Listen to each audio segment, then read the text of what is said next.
Shabu-shabu po tayo dito, guys. Ayan, sarap-sarap. Lagyan na maraming gulay. Daming gulay. Daming gulay. Busog na busog kami ngayon. Kaway-kaway sa nag-birthday dyan. Ate Lisa, kaway-kaway. Ito po ang ating birthday celebrante.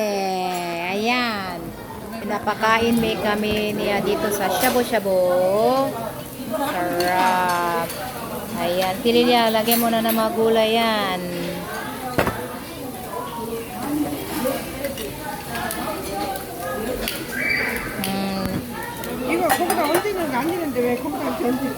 Ayan, diyan yata ilalagay itong yung wrapper. Sarap, sarap. Kamsahamnida. Ito po mga gulay natin. Pwede na ba lagyan ito? Ganyan automatic. Dito na. Oh. Ha? Samgyupsal ito sa gilid. Sa gitna is shabu-shabu. Oh, kalma natin, Lilia. Oh, ilagay na dito yan. Pag ano, isang salsak lang. Tapos, oh, balutin mo na ng mga gulay-gulay dyan. Ay, hindi naka-ready ang aking platter.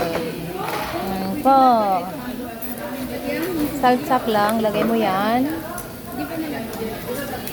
At lagyan mo ng iba't ibang gulay.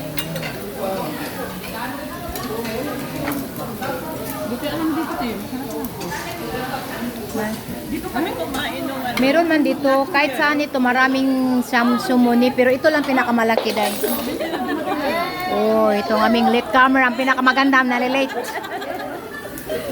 Ilwaday, may nahulog pang kutsara. Ayan, nalilate ang pinakabata at saka pinakaganda naming si Mayet-yet. Nalilate siya, guys. Ayan, sarap.